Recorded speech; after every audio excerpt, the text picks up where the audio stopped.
Hello student, this is के sir. हम लेकर के आ गए हैं आपके लिए फिजिक्स 2024 संभावित प्रश्न पत्र बोर्ड एग्जामिनेशन का 4 मार्च को आपका जो हम बता रहे हैं वो पेपर आएगा। इसके अंदर हमने आपको पार्ट 1 बता दिया है, अगर आपने नहीं देखा तो देख लीजिए। और ये पार्ट नंबर 2 है। पार्ट 1 के अंदर 35 नंबर के क्या सवाल आपसे पूछे जाएंगे वो हमने बता दिए हैं, और ये पार्ट 2 है। पार्ट 2 के अंदर से 35 नंबर के कौन कौन से क्वेश्चन होंगे वो आज हम आपको बताएंगे। 15-20 क्वेश्चन होंगे और वो क्वेश्चन आपके 100% आएंगे। So let's get started. देखिए, आपको पढ़ना क्या है पार्ट 2 के अंदर से गोलीय पृष्ठों पर मैं आपको जो बताऊंगा उसको कितने नंबर के हिसाब से आपको पढ़ना है वो साथ साथ मैं आपको नंबर भी बताता चलूंगा। देखिए, सबसे पहली बात, गोलीय पृष्ठों पर अपवर्तन का सूत्र आप पढ़ लेना, ये डेरिवेशन होगी। गोलीय पृष्ठों पर अपवर्तन का सूत्र, ये लॉन्ग डेरिवेशन होगी। इसके बाद पहले दूसरा आपको ध्यान रखना है लेंस मेकर सूत्र। लेंस मेकर सूत्र देखेंगे मॉडल में, आप देख सकते हो किसी और नाम से भी अगर दे रखा है उसको भी आप ध्यान रखेंगे, किसी और नाम से भी दूसरे नाम से पूछ देगा तो उसको भी आप ध्यान रखेंगे। तीसरा, आपको प्रिज्म के पदार्थ का अपवर्तनांक, पदार्थ का अपवर्तनांक, यहाँ पे मैं आपको एक एक बता रहा हूँ। प्रिज्म के पदार्थ का अपवर्तनांक, ये डेरिवेशन होगी वो आप पढ़ लेंगे। और इसके बाद देखिए, क्रांतिक कोण, सिर्फ छोटी सी एक डेफिनेशन पढ़ोगे, ज्यादा कुछ नहीं जानना इसके बारे में। 1 नंबर की जो डेफिनेशन है, परिभाषा 1 नंबर का ही सवाल आएगा तो छोटी सी बस याद कर लेंगे क्रांतिक कोण। और इसके बाद प्रकाशिक तंतु, इंपॉर्टेंट। प्रकाशिक तंतु लॉन्ग सवाल भी हो सकता है मॉडल में, जो भी हो, लेकिन आपको मान के चलिए 2 नंबर के आसपास, मतलब लघु क्या अंदर इसकी तैयारी करनी है, लघु में ही ये सवाल आएगा तो प्रकाशिक तंतु पढ़ लेंगे। और भाई इसके बाद देखिए प्रिज्म कोण। प्रिज्म कोण क्या, देखिए इससे पहले आपको बताऊं, इसे छोड़िए, ये तो इसके अंदर ये क्वेश्चन निकल जाएगा प्रिज्म के अंदर से। तो इसके अंदर देखिए आप इसको ले लो, संयुक्त सूक्ष्मदर्शी। संयुक्त सूक्ष्मदर्शी, संयुक्त सूक्ष्मदर्शी लॉन्ग क्वेश्चन, और साथ ही साथ खगोलीय दूरदर्शी लॉन्ग क्वेश्चन। खगोलीय दूरदर्शी, खगोलीय दूरदर्शी के अंदर अच्छा क्वेश्चन देखो। खगोलीय दूरदर्शी भी क्या पढ़ोगे आप, बस ये ध्यान रख लो, इसके अंदर आपको पढ़ना है परावर्तक दूरदर्शी। परावर्तक दूरदर्शी पढ़ लेना भाई। और इसके अंदर साथ में ये भी सवाल मिल सकता है कि ये अपवर्तक दूरदर्शी की तुलना में बेहतर क्यों है, तो ये वाला सवाल भी आप मॉडल के अंदर देखेंगे, इस सवाल को भी तैयार कर लेंगे साथ में। आगे चलिए, इसके बाद फिर इसके बाद हम ले लेते हैं तरंगाग्र। तरंगाग्र परिभाषा 1 नंबर की तरंगाग्र की पढ़ लेंगे। तरंगाग्र की परिभाषा पढ़ने के बाद हाइगेन्स का सिद्धांत, हाइगेन्स का सिद्धांत क्या कहता है शॉर्ट में पढ़ लेंगे। और इसके आधार पर साथ में हाइगेन्स के सिद्धांत क्या कहता है वो छोटे नंबर 1-2 नंबर का जो होगा उसके देख लेंगे। और इसके आधार पर प्रकाश के, हाइगेन्स के आधार पर प्रकाश के परावर्तन और अपवर्तन की व्याख्या लॉन्ग क्वेश्चन।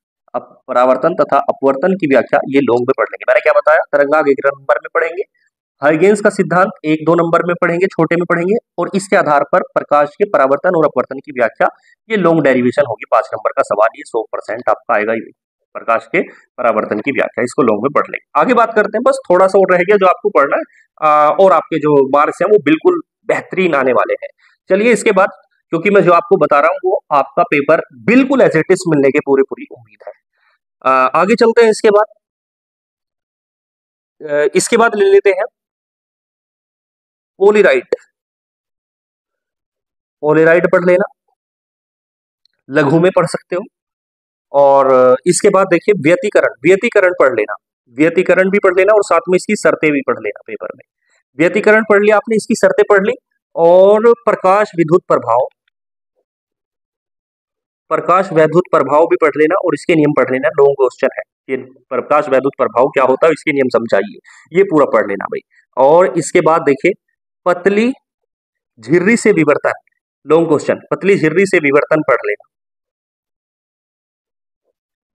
प्रकाश वैद्युत प्रभाव समीकरण, प्रकाश वैद्युत समीकरण पढ़ लेना। और डी ब्रोगली समीकरण पढ़ लेना, डी ब्रोगली समीकरण, ठीक है। इसके बाद और आपको रदरफोर्ड का मॉडल पढ़ लो। अगर रदरफोर्ड का ना पढ़ पाओ तो भाई बोर का पढ़ लेना, बोर का सबसे ज्यादा इंपॉर्टेंट है, हो सकता है मेरे ख्याल में बोर का आ जाएगा।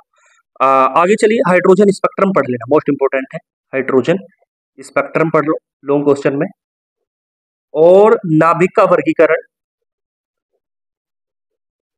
नाभिक के वर्गीकरण के अंदर आप जानते ही होंगे 3 भाग होते हैं इसके, समस्थानिक, समस्थानिक पर इसके अंदर समस्थानिक होते हैं। एक एक लाइन की डेफिनेशन है, बहुत आसान, उदाहरण जरूर पढ़ के आ जाना, ऑब्जेक्टिव भी निकल सकता है।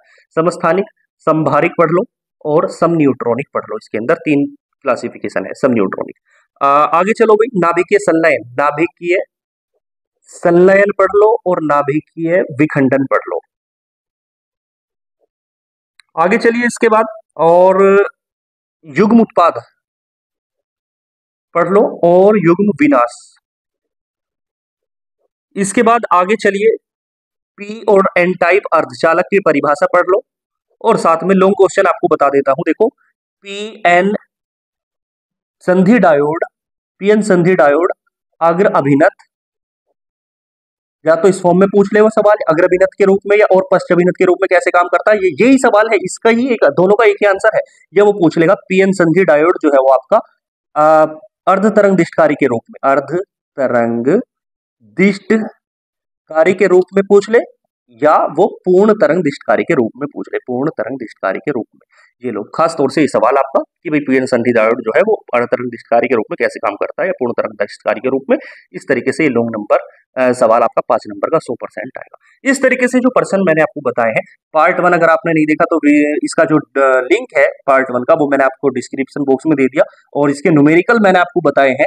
ये पार्ट 2 कंप्लीट हो गया, न्यूमेरिकल भी आपको बता दिए चैप्टर 1 के, और इसके बाद एक लेक्चर हमारा वो है कि भाई जिसके अंदर आपको न्यूमेरिकल मिलेंगे, जो मैं आपको खास न्यूमेरिकल, मतलब कि लगभग 20-30 फॉर्मूले हैं जिनके ऊपर न्यूमेरिकल आएंगे, और उनके सैंपल भी साथ साथ आपको कराए गए हैं।